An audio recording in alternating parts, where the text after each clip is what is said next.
All right, I'm going to give you a personality reading, and I bet you're going to find it surprisingly accurate. This is based on a real psychological assessment, so pay close attention and really think about how well it describes you. You ready? Let's do this. Okay, so here's how it's going to work. I'm going to read a few statements, and as I read them, just give each one a score in your head from 0 to 5. 5 means, wow, that is so me, and 0 is, not even close. Simple enough? Let's see how this profile fits you. All right, first one, you have a great need for other people to like and admire you. Just let that sink in for a second. Is that you? Do you find yourself wanting that approval, that admiration from the people around you? Okay, moving on. You have a tendency to be critical of yourself. Oh boy, are you your own toughest critic? I think a lot of us are. Do you sometimes hold yourself to an almost impossible standard? And what about this one? Disciplined and self-controlled on the outside, you tend to be worrisome and insecure on the inside.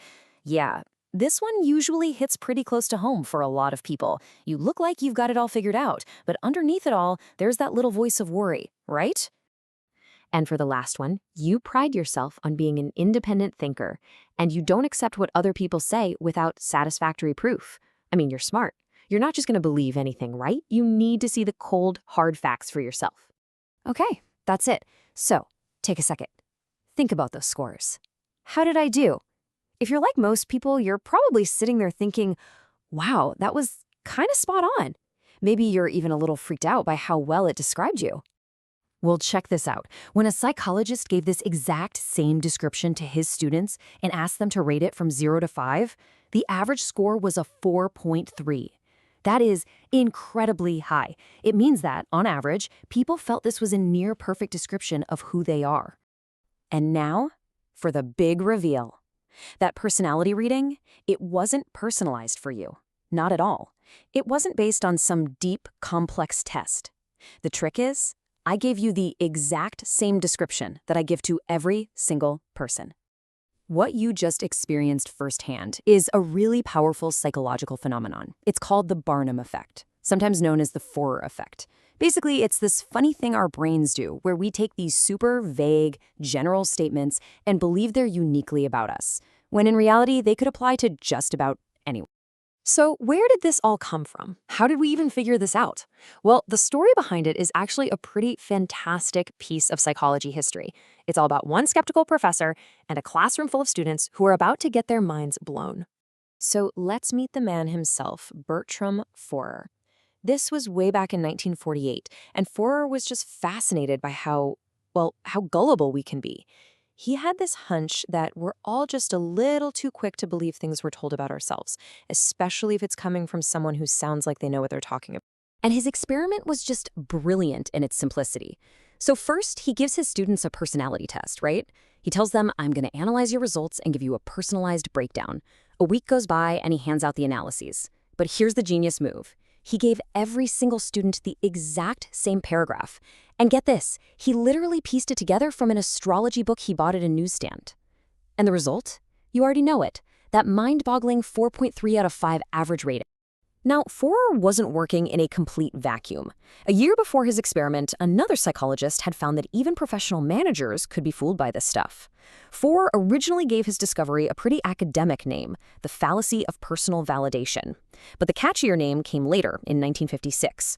A psychologist named Paul Meehl called it the Barnum Effect, after the legendary showman P.T. Barnum, whose whole philosophy was having a little something for everyone in his circus. Okay, so this brings us to the big question. Why does this work so well? Why do we all fall for it? It's not as simple as just being naive. There's actually a kind of secret recipe of psychological ingredients that makes these statements almost impossible to resist. So what's in this secret recipe? Well, it's a few things all mixed together.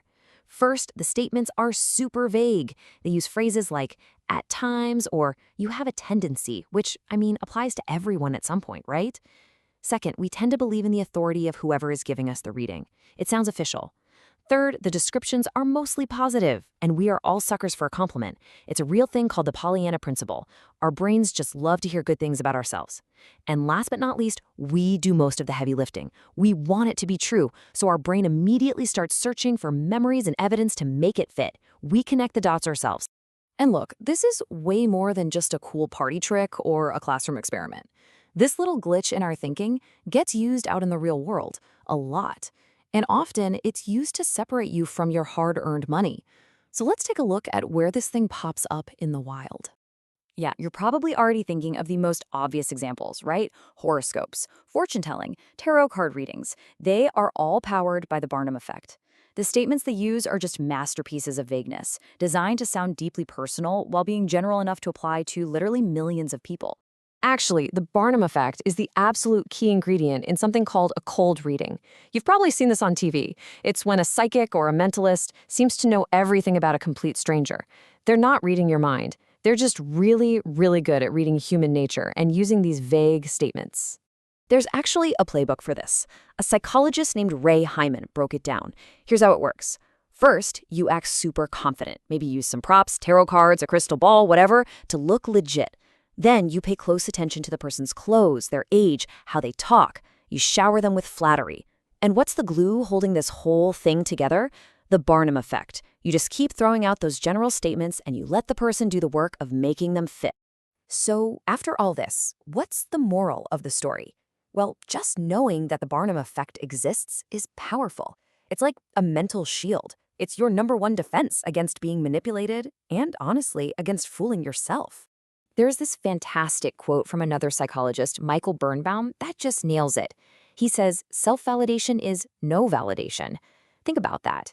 Just because something feels right doesn't make it true. That little jolt of, hey, that's me, that's a feeling, not a fact.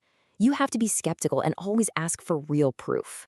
And his practical advice is even better. He basically says, keep your money in your wallet in your pocket, and your hand on your wallet.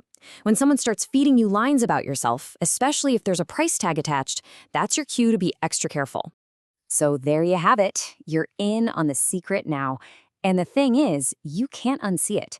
The next time you're scrolling through a personality quiz online or you glance at your horoscope, you're gonna hear it. You'll spot those vague, flattering, one-size-fits-all statements a mile away. You'll see them everywhere. So the real question is, now that you know the trick, where are you going to see the Barnum effect next?